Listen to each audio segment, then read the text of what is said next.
Olá, eu sou a Tati Bernardi, eu sou escritora, roteirista, colunista da Folha de São Paulo e essa é a 8ª temporada do podcast Meu Inconsciente Coletivo. Dessa vez, eu converso com os melhores psicanalistas do país sobre vida sexual. Tesão na caixinha, fetiches, jogo de poder. E hoje eu converso com a Fernanda Raman, que é psicanalista e escritora, tem mestrado e doutorado em teoria psicanalítica pela UFRJ e pós-doutorado em teoria literária pela USP. Ela publicou o ensaio Nelson Rodrigues e a Psicanálise em 2022 e o livro de contos Estilhaços de Junho em 2024, entre outros livros. Ela foi professora de psicologia na Faculdade de Educação da UFRJ e deu cursos sobre literatura e psicanálise em vários espaços, como a Casa do Saber e a pós-graduação em teoria literária da USP. Nós conversamos sobre fetiches. Existe fetiche bom e fetiche mau? Quando é caso de viver o fetiche e quando é caso de levá-lo para análise e se livrar dele? O que pode levar uma pessoa a gostar de sentir dor ou causar dor?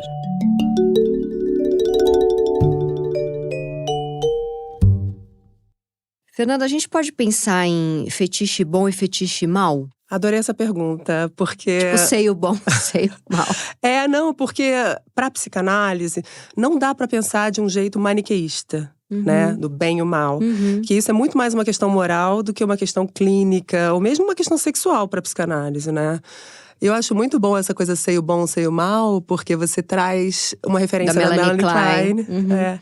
Acho que é bom falar, né, pra quem não conhece. Sim, é por isso que eu falei, Melanie Klein. Explica um pouquinho. A Melanie Klein, ela tem toda uma construção teórica em torno de algumas fantasias que o bebê tem em relação à mãe. E geralmente em relação ao objeto parcial, né, que é o seio da mãe. Mas tem muito uma coisa… Que já é um fetiche, né? Se vai pra um objeto parcial… Exatamente, já é um fetiche. E tem muito essa coisa assim, quando a mãe se ausenta, ela é a mãe má, né? Deixa a criança lá chorando. Quando a mãe volta, ela é a mãe boa. Então a criança, ela tem uma visão maniqueísta que, na verdade, esquizo, né? Paranoide. Ela chama a Melanie Klein de esquizo-paranoide. Tem uma cisão esquise, né? Então, quando ela junta, ela precisa lidar com o fato de que existe uma ambivalência, né? Ela é boa e ela é má, essa mãe. E eu acho que pra gente também, quando a gente trata de fetiche, tem uma certa ambivalência. Porque o fetiche, ele tem uma dimensão transgressiva, né? Uma coisa assim meio… Da sujeira, do pecado. Exatamente. Meio perversa, pra usar a palavra, né? Uma palavra bem freudiana. Mas, ao mesmo tempo, né? Tem os limites civilizatórios que fazem com que não seja qualquer fetiche que seja permitido, né? Por lei ou pela moral, né? Então, não sei se dá pra dizer que é bom ou ruim. O próprio Freud, num dado momento, ele fala… As pulsões, elas não são em si boas nem ruins, nem mais, né? Elas são… por exemplo, uma pulsão que é egoísta, geralmente tende-se a ler como má. Ou que a outra pessoa não deu um consentimento aí, com certeza, para além de má, criminosa. Exatamente. A questão do consentimento é assim, óbvia, né? Bem assim, chovendo molhado. Precisa, né? Não é possível estuprar. Não é aceitável estuprar, por exemplo. Mas a gente talvez possa pensar, para além da moral, da lei… Se, por exemplo, o parceiro ou a parceira, enfim, tem um fetiche com o pé. E a outra pessoa não dá esse consentimento, é um incômodo para ela, aquilo ali é horrível para ela. A gente não precisa ir para um abuso do tamanho de um estupro, obviamente, mas se a pessoa diz não e a outra pessoa insiste com o pé, a gente pode pensar numa forma de abuso, num assédio, né? De certa forma, um desencontro, pelo menos. Sim, no mínimo. No mínimo, um desencontro, né? Mas é difícil mesmo, porque, por exemplo, a vida sexual, ela é marcada por desencontros, né? Tem aquela frase do Vinícius que é maravilhosa, que a vida é a arte do encontro, embora haja tanto desencontro pela vida, né? Sim. E o Lacan fala disso, né? Como é difícil, a relação sexual não existe. Ele chega a fazer uma hipérbole, assim, né? Que, tipo, é você com todas as suas fantasias, o parceiro com todas as dele, e tem que ter uma liga e às vezes não dá. Mas digo assim, eu usei, parece meio tolo assim, porque é um pé. Mas se a pessoa insiste muito e a outra pessoa tem um incômodo gigantesco com isso, por exemplo… É que o pé parece que é uma bobeira, mas se a pessoa tem um fetiche com, por exemplo, ejacular no rosto da pessoa. E a pessoa diz, não, eu tenho horror a isso. E a gente pode claramente pensar num abuso, né? Aí seria o caso, assim, de cada casal ver até onde dá, né? O seu limite, né? E eu quero ficar com essa pessoa? Não quero. Até isso vai entrar em jogo, né? Mas o que eu digo, assim, da questão do consentimento é que existe uma terceira instância, para além do par, vamos colocar supondo o exemplo de um par sexual, né? Tem uma terceira instância que é a civilização. Por exemplo, vou dar um exemplo hipotético. Se um pai quer se casar com a filha, e a filha sim, aí o interdito é para além. Né? Então tem uma terceira coisa aí envolvida, não é só o casal. Não é só o consentimento, tem alguma coisa para além. Sim. O consentimento é a base, né? E tem uma coisa muito engraçada também, por exemplo, o sadomasoquismo. O Freud trabalhou o sadomasoquismo muito além da cama, né? Muito além do sexual propriamente dito, né? Ele trabalhou o sadomasoquismo como sintomas, o sadismo, que de alguma forma está nas crianças que maltratam animais, né? O masoquismo que está em pessoas que têm uma posição sempre vitimista, né? Então, às vezes, tem um casamento de um sádico com um masoquista ou uma masoquista, enfim. E vai embora ali, e vai. 30 anos. Um casa com o sintoma do outro, entendeu? Sim. E aí tá para além do sexo mesmo, né? Aí, pra vida. E aí, outra pergunta que sai desse… Porque é importante, como a gente abriu falando, né? Você falou que esse maniqueísmo não funciona nem pra psicanálise nem pra vida, né? Ele é simplório. Mas, insistindo nele só pra gente poder falar para além. Nesse aspecto, por exemplo, específico, de um masoquista que casa com um sádico e fica 30 anos e parece que tem um certo equilíbrio ali. Às vezes o psicanalista pode olhar e falar, meu Deus, eles casaram em cima de um erro. Eu tenho que tentar falar isso de alguma forma. Dá para ver ali, dá para pensar no saudável, não saudável, para usar outra palavra horrível, né? Que saudável também não é uma palavra boa quando a gente pensa em psicanálise. Não, mas eu tô entendendo a tua questão, né? Depende muito de como que isso vai ser formulado para o analista, né? Porque a questão é essa, o sujeito é que pode ou não trazer essa questão para análise, né? O analista, ele não tem uma função pedagógica de dizer, olha, você está cometendo um erro, sabe? E o Freud tem aquele texto do fetichismo, de 1927, que ele usa alguns exemplos clínicos, mas é curioso, porque ele começa o texto falando, tenho recebido alguns homens que eventualmente me contaram que têm alguns fetiches. E, curiosamente, esse relato nunca é em termos assim, isso tá me incomodando e eu quero tratar disso. Pelo contrário, eles falam, nossa, isso é ótimo porque isso ajuda a minha vida sexual, entendeu? Sim. E tem uma coisa mais ampla, né, que até o Lacan acho que fez um trabalho de ampliar o espectro do que a gente considera fetiche, que assim, qualquer relação acaba esbarrando num ou no outro fetichezinho, sabe? Claro, no mínimo, assim, uma lingerie, entendeu? Sim. Isso faz parte, né? Isso faz parte da cena. Por isso que é tão difícil estabelecer um limite, aí eu vou colocar assim, entre o normal e o patológico, né? Tomando o normal como isso que é a norma, né? A norma social. É óbvio, pedofilia, necrofilia, tudo isso está completamente fora da norma. Claro. Mas é curioso como que dificilmente um cara desse vai chegar se queixando, porque ele tá gozando ali. Isso é que é a complicação. Mas aí a outra pessoa pode chegar se queixando, né? Exatamente. A pessoa, se não tem o consentimento, ou se faz muito pra agradar, mas tem um incômodo e a pessoa nem consegue falar. E essa coisa do consentimento é muito difícil, por exemplo, no caso da pedofilia. Muitas vezes o pedófilo é um parente, é um pai, é um padrasto, é um tio, um vizinho. Às vezes é uma pessoa que a criança ama, né? Olha a complicação, né? E aí a criança é abusada e ela fica ali meio sem saber o que fazer. A reação mais comum é a confusão, assim. A criança não saber muito bem o que fazer, porque ela ama e às vezes ela sabe que aquilo ali tá estranho, mas não tem muito recurso pra se defender. Que coisa horrorosa. Então, tá consentindo? Não tá, mas ela tá ali, entendeu? Mas o Freud, ele também falava desse fetiche que… Ele, de certa forma, levou um pouco ali o conservadorismo dele da época, dizendo que precisa ter uma maturidade para depois esse fetiche caminhar para transar e poder ter filhos. Não pode ficar numa coisa de um objeto parcial. Ele Ele fala que é normal em até certa medida, mas que a pessoa não pode passar o resto da vida, por exemplo, transando com o cotovelo.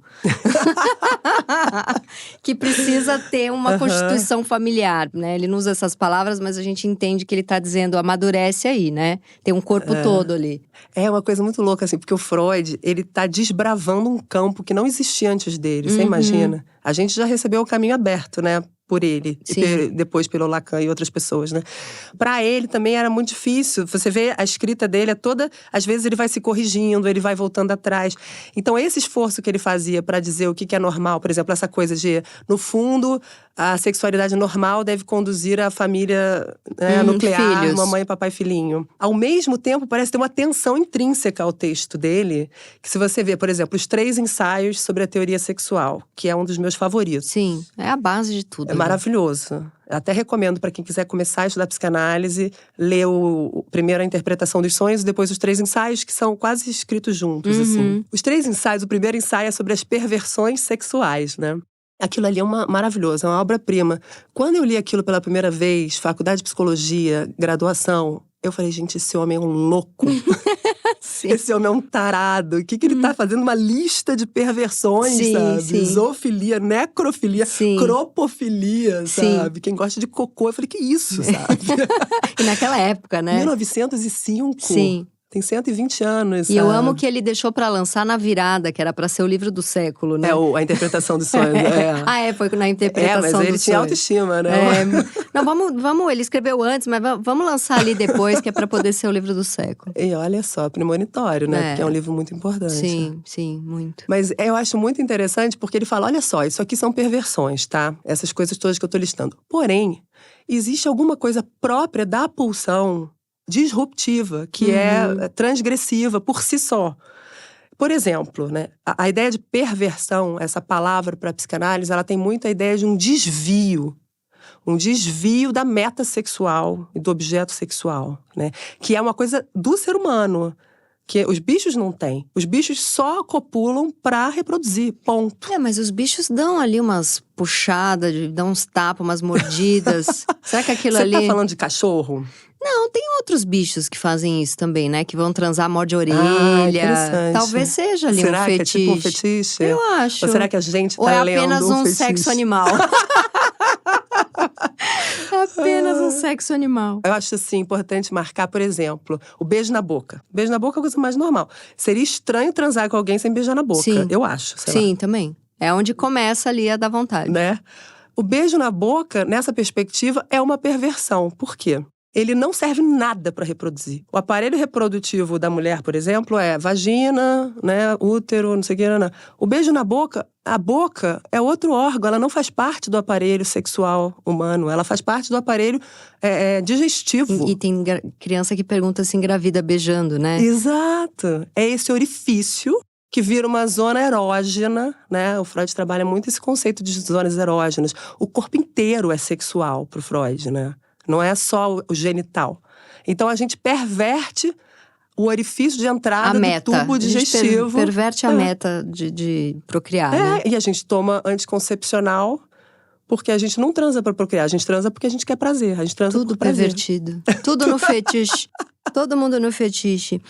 Eu fico pensando que talvez incomode muito e tenha tanto estudo sobre fetiche, o Freud tenha falado disso e tenha livros, etc., porque a partir do momento que esse objeto mágico não tá no pênis, isso pro homem deve ser muito incômodo. Será que dá pra pensar algo por aí? Porque se o fetiche da mulher não tá no pênis do homem, isso é um incômodo profundo para um homem, né? Se é uma historinha, ou se é uma coisa que é falada na hora, ou se é algo que é feito na hora, né? Muito bom essa questão. Porque o Freud mesmo no texto do fetichismo, ele não fala de fetiches femininos, né? Mas eu não sei se foi uma coisa por acaso, porque ele fala de coisas que ele escutou na clínica, né? Não sei se apenas homens tiveram a audácia de confessar seus fetiches para ele. Mas você sabe que o Nelson Rodrigues tem um conto maravilhoso chamado Orelha de Mulher?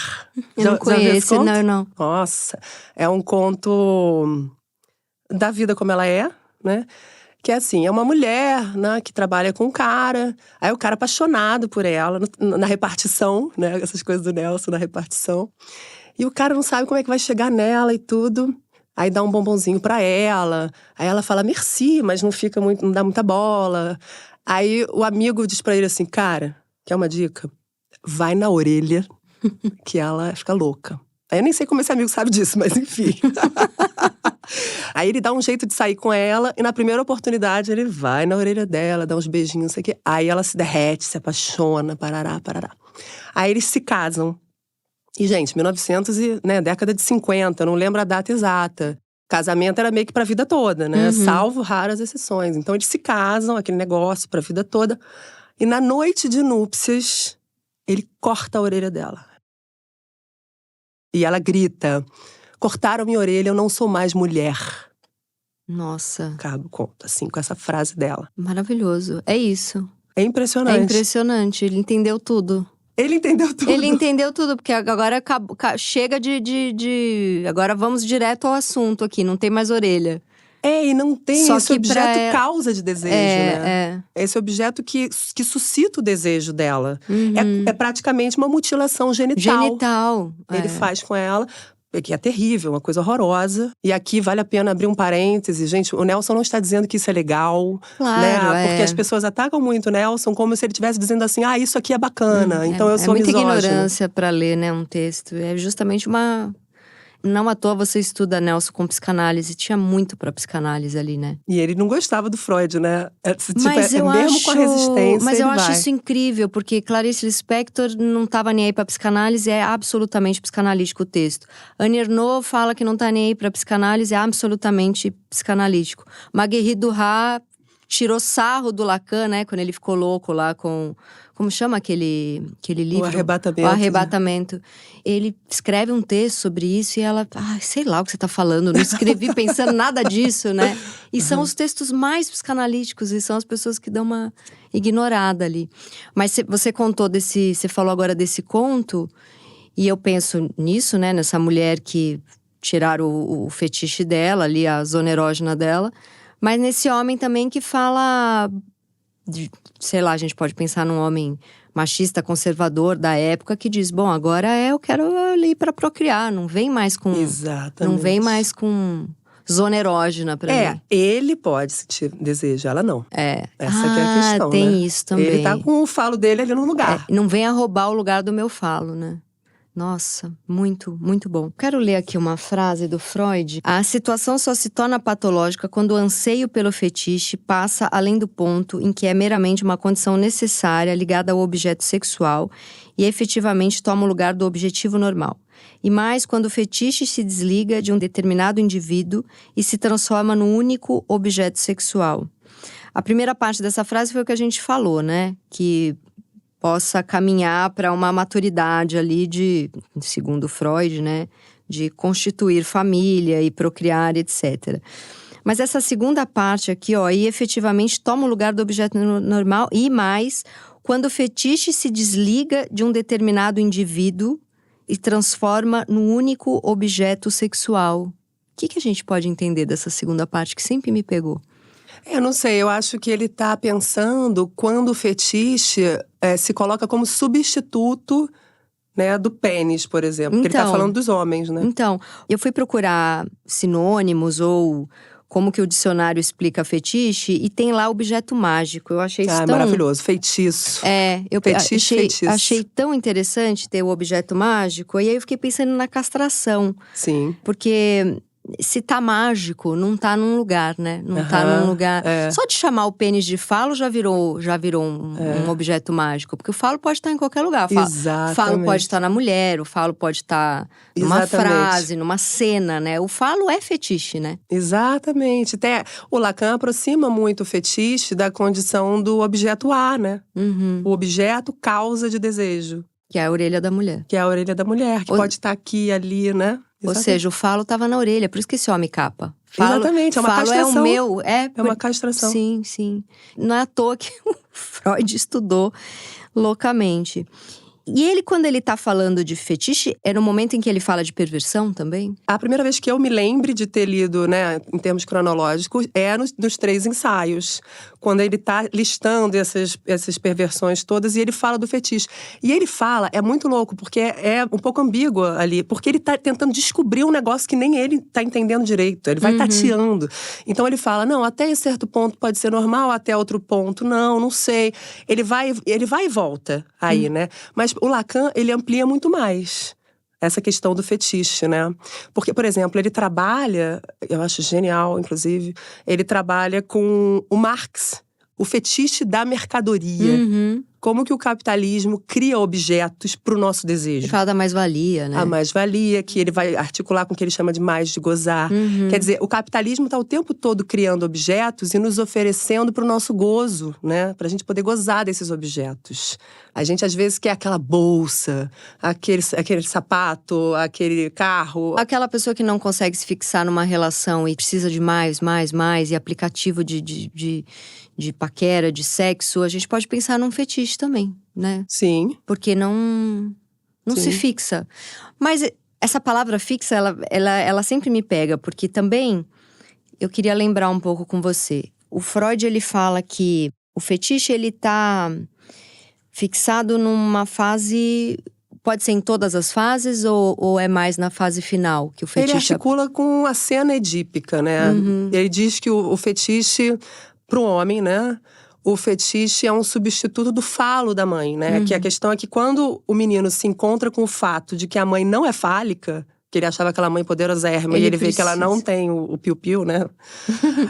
Numa linguagem infantil, sei lá como dizer.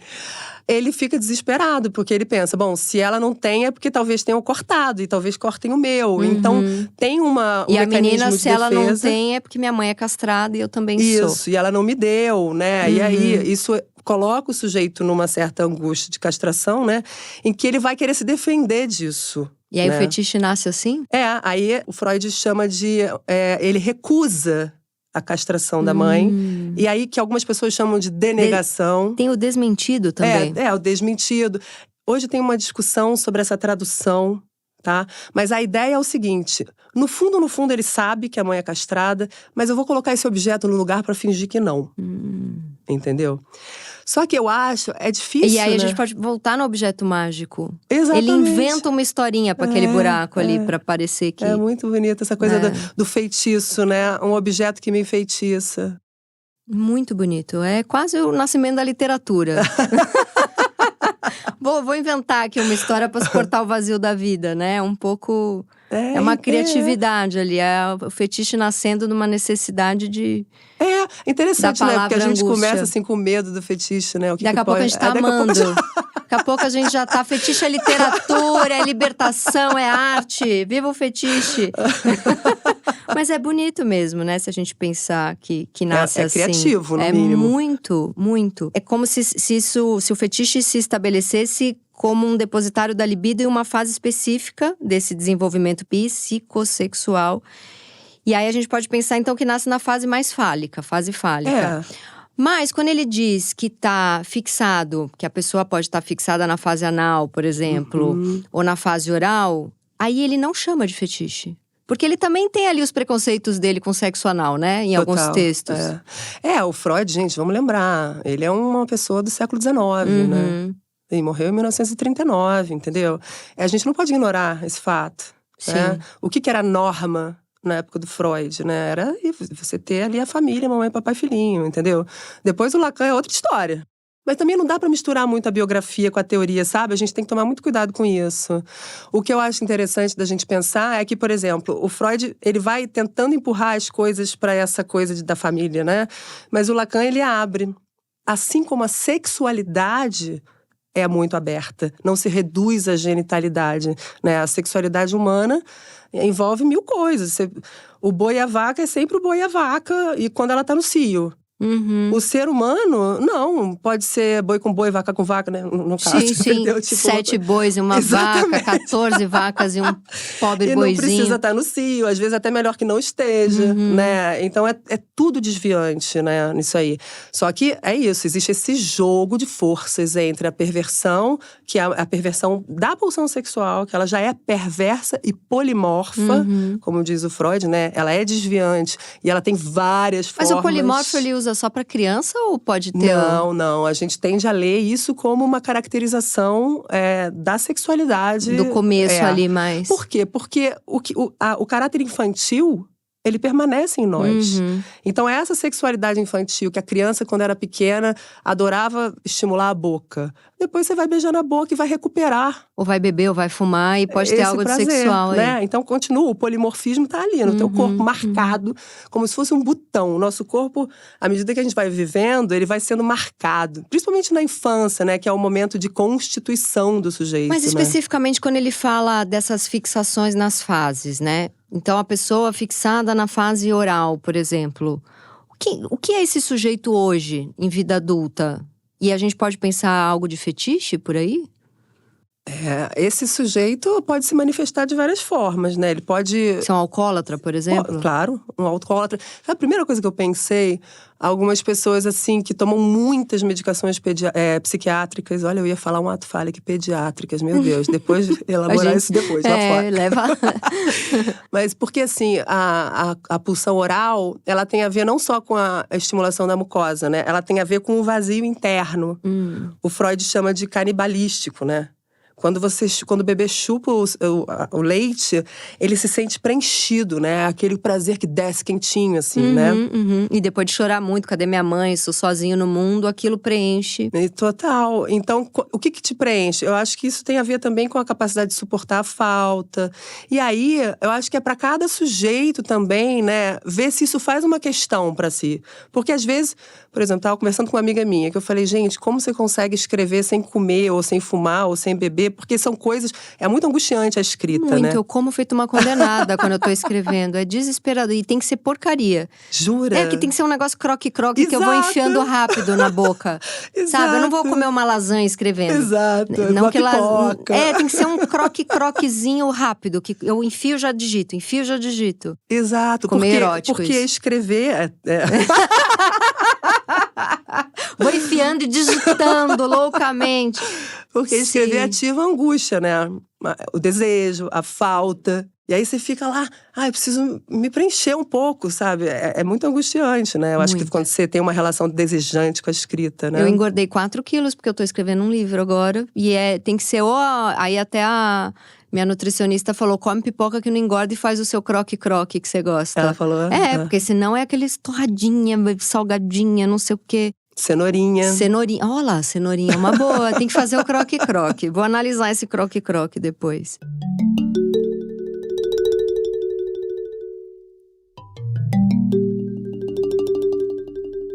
A gente tava falando de masoquismo e de sadismo, né? Agora, pensando assim, chutando aqui, pensando um personagem. O que levaria uma pessoa ou a ser sádica ou a ser masoquista? A gente tem todos ao mesmo tempo, né? Mas acho que tem pessoas que são mais sádicas e outras que são mais masoquistas. O que levaria? Sei lá, não é pra dar um exemplo que sirva a milhares de pessoas, mas pensando um exemplo, assim, o que poderia levar? Dizem que crianças que são abusadas na infância se tornam abusadores, né? Abusado necessariamente sexual ou abusado às vezes porque tem uma mãe abusiva que faz jogos mentais e que tá sempre… Você tá ampliando o escopo, é essa a ideia mesmo, né? Pode ser também. Mas a questão é assim, esse sujeito que sofreu alguma coisa, no sentido assim, ele viveu essa coisa, o que ele vai fazer com isso? Ele vai repetir? Ele vai fazer análise e talvez conseguir não repetir? Entendeu? Elaborar. Então, assim, isso vai depender das marcas que são escritas no corpo de cada um e o que cada um, como sujeito, vai fazer diante dessas marcas. Entendeu? Que aí é uma decisão, né? Uma escolha ética, inclusive, né? De cada sujeito. né? Então, assim, não tem muito uma tabela. Eu lembro quando eu era estudante de psicologia, eu adorava quando algum professor fazia uma tabela. Tipo, mãe deprimida, filho não sei o quê. Mãe abusiva, filho não sei o quê. Uma professora uma vez fez isso, eu fiquei encantada. Mas depois, quando eu fui trabalhar… Parecia tão facinho, né? Agora entendi tudo. Quando eu fui trabalhar, eu vi que não é assim. Que os sujeitos são marcados, né? Pelas experiências. E cada um vai ter que escolher o caminho que vai seguir. Claro que a repetição, às vezes, ela se impõe. E é muito difícil pro sujeito, Minha filha, né? um dia eu fui buscar ela na escola, ela saiu muito emburrada, assim. Eu perguntei o que ela tinha, ela deu um chutinho, assim, na minha perna, assim. Aí eu falei, a gente precisa conversar, a hora que você se acalmar, a gente precisa conversar desse chutinho. Aí ela falou uma frase que eu falei, essa é a psicanálise prontinha, né? Se fosse fácil assim, ela falou, a melhor amiga dela tinha empurrado ela falou uma frase, ela falou assim, a minha melhor amiga me empurrou na hora do recreio e eu não consegui parar de sentir ela me empurrar até que eu pudesse te dar um chutinho, sabe? Uau. Ela falou alguma coisa assim, foi mais bonito até, ela falou, quando ela me empurrou, a raiva ficou no meu rosto. Ela falou essa frase, quando a menina lá me empurrou, a raiva que eu senti ficou no meu rosto. E eu vi que você estava vendo a raiva no meu rosto. Então eu te chutei pra a raiva sair do meu rosto. Uau. E você parar de me perguntar o que eu tinha. Porque o único jeito da raiva sair, acho que ela quis dizer, eu tô com cara de quem tá triste. E você vai ficar a tarde inteira mexendo o saco. Então pra sair logo isso, eu te chutei assim, eu tirei de mim, sabe? Muito bom. Nossa, eu achei assim… Aí eu não pude mostrar o meu deslumbramento, porque senão ela ia me chutar a tarde inteira. Eu falei, não pode! Mas por dentro eu travo. Que bonito! Mas né? Às vezes vem prontinha, né? A psicanálise vem prontinha. E você vê o que uma escuta pode propiciar, né? Ela não queria muito falar, mas você falou, tá, o que aconteceu? Você abriu a tua escuta pra ela falar, né? E isso é impressionante, dá uma oportunidade pro sujeito elaborar o que tá acontecendo com ele, né? Claro que no setting analítico é uma outra situação, né? E ali é um trabalho que se faz a longo prazo, né? Mas é um caminho muito importante, né? Pra quem sofre, né?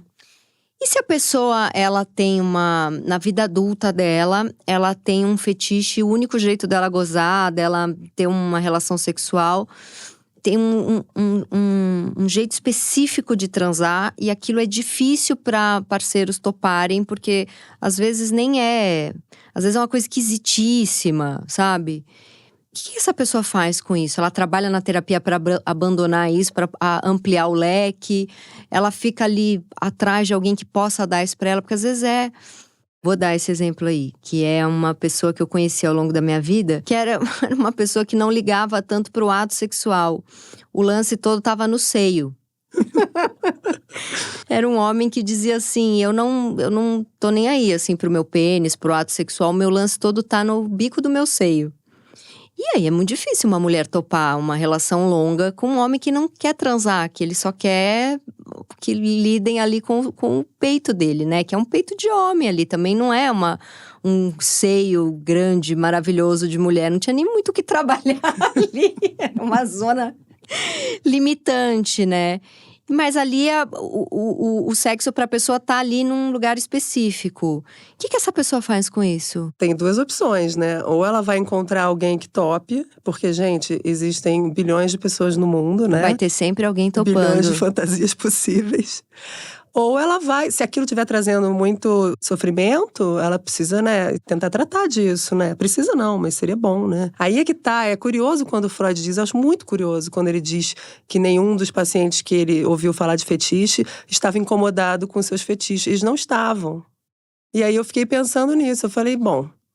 Eles não estavam, né? Eu não sei se eles trariam isso como uma demanda de análise, né? Mas eu acho que a questão para análise é bem essa. Uma análise só pode acontecer se um sujeito faz uma demanda de tratamento, né? Sim, quando ele senão… chega com alguma coisa, olha, isso aqui não tá funcionando e eu preciso falar disso, né? Se aquilo tá muito bem para ele… Gente, hoje no Tinder, né? As pessoas já falam tudo o que elas querem. Já coloca ali. Né? Eu não sei muito bem assim, porque eu nunca entrei no Tinder, mas eu tenho pacientes que usam o Tinder e é isso, né? Já disse, eu gosto assim, gosto assado, quero isso, quero aquilo. Aí você vai dar match com alguém. Sim, sim. Eu tenho um amigo que é caçador de curiosidades. Ficou solteiro agora e ele entra ali pra… Porque ele disse, já tá ali, é um leque de coisas que as pessoas gostam de fazer e eu vou aonde eu quero aprender, né? E não sei se… Eu teria um pouco de… Teria não, tenho preguiça e medo, sabe? De descer. Eu já entrei em aplicativo logo que eu me separei. Mas fiquei medrosa pra isso e com muita preguiça. Mas acho que com consentimento e respeito, tudo ali tá valendo, né? A gente falou do… Eu falei igual uma tia agora. Beijo pra mim que tô envelhecendo. A gente falou do sadismo. E uma pessoa masoquista, o que poderia levar? Sabe que tem uma coisa curiosa? Porque o Freud, ele reconhece um certo masoquismo inerente ao sujeito, né? Tem uma coisa que fala que mulher tem mais nesses textos de psicanálise, que aí, enfim, eu sempre achei machista quando li. Eu acho que a época que o Freud vivia era machista e a maneira como ele articulava as coisas era, né? Mas tem uma coisa assim, se você pega o texto A Feminilidade, do Freud, ele tem uma dificuldade enorme de definir o que é feminino e o que é masculino. Ele vai testando várias hipóteses. É o passivo e o ativo, ou é o que é grávido, mas não, porque o cavalo marinho também engravida, é a fêmea e o macho. Sim, ele entra nessa parte meio biologia aí, que ele se perde um pouco. E aí ele vê como é difícil você dizer o que é feminino e masculino, mas ele trabalha muito com a ideia, como se o masculino fosse o ativo e o feminino o passivo. Mas a gente vê mulheres fálicas que são muito mais ativas do que os seus parceiros, entendeu? Então é muito mais o princípio, né? A gente, quando lê o Freud, a gente precisa primeiro contextualizar e depois pensar que ele está falando de princípios, assim, né? Como a gente interpreta depois do Lacan, principalmente, né? Então, assim, o masoquismo, né? Ele pode ser masculino também. Masculino não, ele pode se apresentar em homens. Isso que eu estou tentando dizer, né? É um certo gozo de se submeter, né? Não só a dor, mas mesmo uma coisa de submetimento, às vezes de humilhação. O nome masoquismo surgiu numa obra literária que é a do Sacher Masoch, que é a Vênus em pelos, né? Vênus in Furs. Eu não sabia que o masoquismo vinha disso, que interessante. Que era um cara completamente aficionado por uma mulher que o Vênus… E o sadismo vem de Sade? De Marquês de Sade. Menina, olha lá, a literatura trazendo toda a gente contém acabou, o mundo, né? A gente acabou de falar que o fetiche é literatura e aí, olha confirmou. só. A literatura contém o mundo, né, cara? E esse cara, ele gosta de ser humilhado por ela, né? E tem uma coisa interessante que o Freud também fala, que ela usa pelos, né, furs, casaco de pele, essas coisas. O Freud fala que tem aí uma relação inconsciente com a vagina, né, com os pelos da vagina. Ou com um homem peludo que ele desejou e não pôde viver. Ou isso. Mas essa coisa do sadomasoquismo é louco, porque o Freud, ele reconhece isso no sujeito mesmo, sabe? Nas relações que a gente vai estabelecendo, entendeu? Então, em si não é uma patologia, né? Talvez seja um modo de se relacionar. E aí o sujeito vai experimentar aquilo e vai ver, isso não tá legal, eu preciso de ajuda, eu não preciso, eu consigo dar conta. Uma vez você falou que a terapia só funciona se tem uma demanda, né? Uma vez eu tava contando pra eu já falei isso várias vezes, é que me marcou muito. Eu tava contando pra uma analista que eu tive profundamente feminista, a analista, né? E acho assim, feministas somos, né? Mas ela era muito militante, assim. E acho que essa militância não pode escorregar na hora que você tá atendendo alguém, né? E eu falei pra ela, daí eu tava contando de alguma cena, assim, falei, ele me deu uma bronquinha e eu fiquei louca. Adoro de vez em quando levar uma bronquinha. Ela olhou pra mim e falou, não pode. Não pode. Tipo, baixou a militância feminista.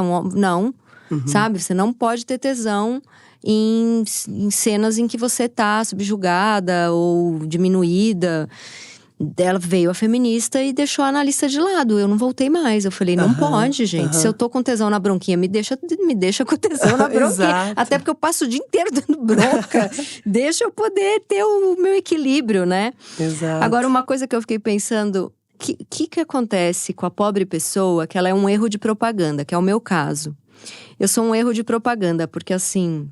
A gente tava falando dessa coisa mais passiva, mais ativa. Eu sou muito ativa, então eu acho que eu atraio pessoas que querem essa mulher mais fálica, né? Só que aí o relacionamento começa e eu quero ser cuidadinha. E eu acho que eu sou um erro Propaganda enganosa. Propaganda enganosa. Isso acontece, a pessoa que vende um fetiche que é outro? Acontece com você, né? Acontece comigo, mas e eu acho que talvez o meu fetiche seja exatamente ser um erro de propaganda. sabe? Que alguém possa me dar aquilo que eu não tô pedindo pra fora da cena. Uau. Ué, mas o Lacan diz que o amor é dar o que não se tem. Pra alguém que não quer, né? Não é assim a frase dele? Difícil, né? Difícil. Porque tem esse meu desejo de… A pessoa vai me ver numa cena muito forte e vai olhar pra mim e falar, tá bom, agora vem aqui que eu vou resolver, eu vou cuidar. Eu acho que, na verdade, você tá cansada. Sei lá, eu tenho esse fetiche de poder descansar desse lugar de mulher e poder ser menina, né? Mas eu acho que eu não vendo isso. Então eu estou aproveitando este episódio pra vender isso ao Brasil, que, na verdade, eu… sou uma propaganda enganosa da Fortaleza. Mas deve ter isso. Quer dizer, não sei, né? O cara… Eu fiquei imaginando, se eu fosse um personagem desses encontros sadomasoquistas de BDSM, eu seria o cara que vai lá pra bater e pede pra apanhar, ou que vai lá pra apanhar e pede… Mas na hora eles trocam ali de lugar um pouco, não? Não sei. Eu trocam. não sei, eu nunca fui. Mas eu fico curiosa pra saber se não tem quem tem muito uma coisa, não pode ter um pouquinho da outra. O Freud diz, num certo ponto, que o sádico é, antes de tudo, um masoquista. Ah lá. Quer dizer, ele aprende aquele gozo no sofrimento e quer passar aquilo adiante pra ver isso no outro, entendeu? Tem um jogo, e tem uma pulsão que ele chama de pulsão de dominação, né? Que é uma pulsão que você quer dominar. E que é uma coisa, de novo, vamos voltar, que é praticamente norma nas relações. Quando você tá, né, numa relação sexual, é normal arranhar, apertar, morder. Sim, né? sim. Tem uma coisa assim de quase querer engolir o corpo do outro, Sim, né? sim. De dominar o corpo do outro. Então isso, você vê como que existe também um certo quinhão de agressividade envolvido no que a gente considera o sexo normal, entendeu? Eu fui, ao longo da minha vida, eu fui tendo tesão em tudo que eu queria ser. Aí eu fui me tornando e eu fui… Então, assim, mais nova, eu tinha tesão, eu queria fazer muito sucesso com propaganda, queria ser uma grande publicitária, ganhar muito dinheiro, tinha toda essa coisa, né, Eu entrei em agência de propaganda com 18 anos e via aquela galera novinha que vinha do nada, que batalhava e crescia, né? E aí eu ficava morrendo de tesão nesses caras, assim, self-made men, que vieram do nada. E, nossa… Daí, muito nova, com 25, 26, eu vi que aquilo era uma besteira, que aquelas pessoas… Não tinha nada de todo mundo se achava artista, né? E que aquilo tudo era enfim… Aí fui pra uma coisa mais intelectualizada e fiquei com tesão nessas pessoas que fazem percursos acadêmicos, né? Então, foi a fase que eu ficava apaixonada por, né, filósofos de esquerda. E aí eu fui lendo, fui me tornando uma escritora. O meu tesão, ele tá muito sempre relacionado ao que eu quero ser, ao que eu quero me tornar. Então, você falou esse negócio de engolir a pessoa, é um pouco o que falta em mim que tem em você que eu quero me apropriar. Mas não num sentido, vou pegar, vou sugar o que tem em você e vou te jogar fora. Mas no sentido de, a gente tem tesão no que admira, né? No que quer ser, no que, enfim. Ou ser ou ter, né? Ou ser ou ter. E isso a gente pode pensar como um fetiche ou mais um desejo, uma admiração? Não sei. É interessante, mas o fetiche, vamos pensar, esse objeto que te enfeitiça, né? Se isso é um objeto causa de desejo pra você, né? Talvez sim, né? Eu não sei agora o que eu tô… Acho que agora eu tô desejando uma pessoa que tenha um sítio perto de São Paulo e queira só ficar deitado, que acho que é o que eu tô querendo. Eu fui fazendo tudo que eu queria. Agora eu só quero alguém que fale, deita aqui, eu vou pôr uma musiquinha pra você.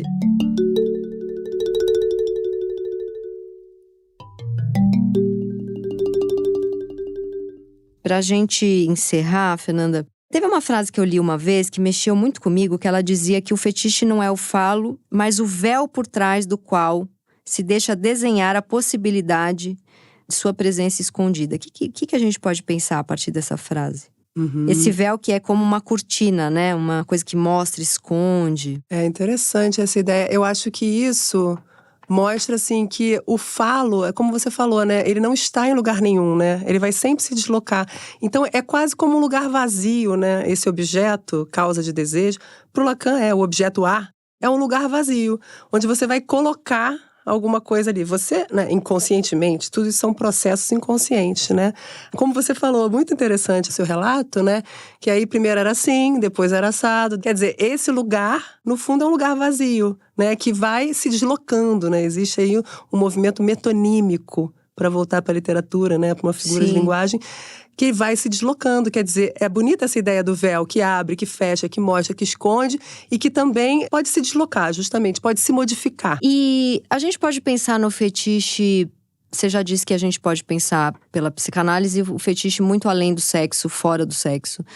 Mas assim, num comportamento, por exemplo, de como uma pessoa se relaciona com um grupo de amigos no trabalho, onde que estaria? Como que a gente pode pensar o fetiche inserido numa cena absolutamente não sexual? Se bem que toda cena tem algo de sexual, né? Boa. É. Você mesma respondeu. Eu mesma respondi. Então, se tem um jogo de poder ali numa reunião, tem fetiche porque já tá colocado, que é uma cena que tem libido. No texto do fetichismo, é muito interessante, o Freud traz um caso que o paciente tem fetiche no brilho do nariz. É.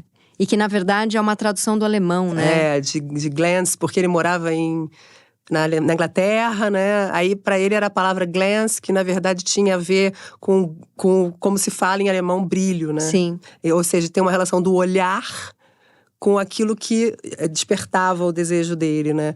Ou seja, você vê que você tá numa reunião e tá olhando o brilho do nariz do outro, tá ali, Sim, né? tá ali com tesão na covinha, na bochecha. Fernanda, maravilhoso. Pra gente encerrar, conta um pouco do seu livro que você já lançou. Fala um pouquinho, que agora você tá indo pra literatura. Ficção. Quer dizer, você já estava na literatura, mas você tem trabalhos maravilhosos falando de Nelson Rodrigues e agora ficção. Não escondi nem um pouco, né? Falei aqui de literatura várias vezes. Mas a gente acabou indo pra isso porque já é o que a gente tinha feito nas outras conversas, né? Porque é o nosso amor, tá misturado. Exato, e ali. Literatura e psicanálise são tão próximas, sim, né? Sim. São artes da palavra, né? De alguma forma, né? Que tem efeitos, assim, no corpo, na gente, né? Sim. Mas é um livro que se chama Estilhaços de Junho. São contos inspirados em eventos que marcaram o Brasil ao longo de uma década. Desde as Jornadas de Junho de 2013 até a invasão às sedes dos 3 poderes em 2023. Por isso estilhaços, né? Começou ali e foi se espalhando até… Exatamente. Cada década. conto é um estilhaço, né? E cada conto é narrado por um personagem diferente, com uma linguagem diferente, mostrando bem essa multiplicidade, essa pluralidade de pautas, essa dificuldade também de você conseguir, né, fazer uma pauta comum. São esses estilhaços, assim, e são literários. Eu não tenho nenhuma tese que eu queira, né, sim, é literatura ali. mesmo. É literatura. Mas quem quiser conhecer a Fernanda falando de Nelson Rodrigues, foi uma das melhores aulas que eu já fiz na vida. Obrigada, Fernanda. Obrigada foi a você, muito bom. Tati. Obrigada. Este foi o Meu Inconsciente Coletivo, o podcast para onde a sua neurose sempre vai querer voltar. Eu sou a Tati Bernardi e a edição de som é da Zamunda Studio. Os episódios do Meu Inconsciente Coletivo são publicados toda quinta-feira de manhã nos principais agregadores de podcast. Escute o seu inconsciente e siga a gente para não perder nenhum programa. Até semana que vem!